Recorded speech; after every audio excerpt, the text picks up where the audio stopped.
자, 두 번째 사례로 제척에 대해서 알아보겠습니다.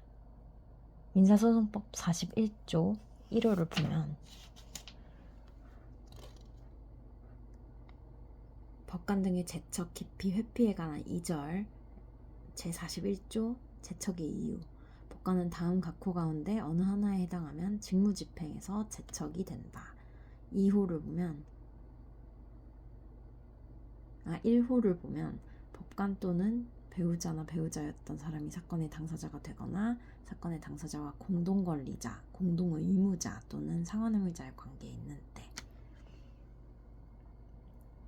자, 사례 보면 X종중은 임시총회에서 종중대표 갑을 선출하고 종중구역 개정하는 결의를 했습니다. 이에 X종중의 종중원들이 이 결의가 소집권한 없는 자의 소집으로 개최된 위법이 있다고 이 X종중을 상대로 종중결의에 대한 무효확인의소를 제기를 했습니다. 원고들의 청구를 기각하는 판결이 선고되었는데요. 이때 이 배석 판사 중에 한 명이 X종중의 구성원이라는 사실이 나중에 밝혀졌어요. 그러면은 판결의 적법성이 문제가 되겠죠.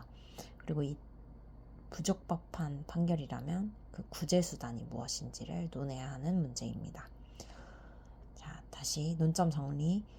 배석 판사가 종중원인 경우에 제척 사유인지, 두 번째, 만약에 제척 사유라면 이 판결에 대한 구제 방법이 무엇인지가 문제됩니다.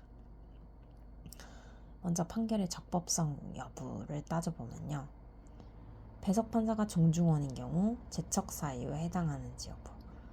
제41조 1호에서 봤듯이 공동권리자, 공동의무자 관계에 있는 때에 제척 사유가 되고 있습니다. 이에 대해서 판례는 소송 목적이 된 권리관계에 관하여 공통되는 법률상 이해관계가 있어서 재판 공정성을 의심할 만한 사정이 존재하는 관계를 의미하고 사안에 대입해보면 판사 중 한 명이 종중원이었고 따라서 그 판사는 종중과 공통되는 법률상 이해관계를 가지며 재판 공정성이 의심할 만한 사정이 존재한다고 볼 수 있습니다.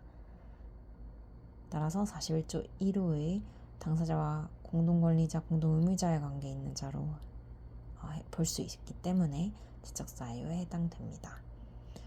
그 효과, 제척의 효과는 당연히 그 판사는 직무집행을 할 수 없고요. 일체의 소송 행위에 관여할 수 없습니다.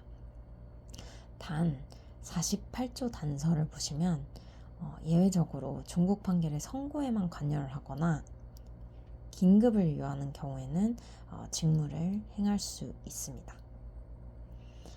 따라서 결과적으로 사안의 배석 판사는 41조 1호에 제척 사유가 있는 판사이며 48조 단서의 예외적인 경우도 아니에요. 지금 선고에만 관여하는 것도 아니고 긴급을 요하는 어떤 정황도 없기 때문에 48조 단서에 해당하는 예외적인 경우도 아니기 때문에 사안의 판결은 제척 사유가 있는 판사가 관여한 판결로서 41조 위법한 판결입니다.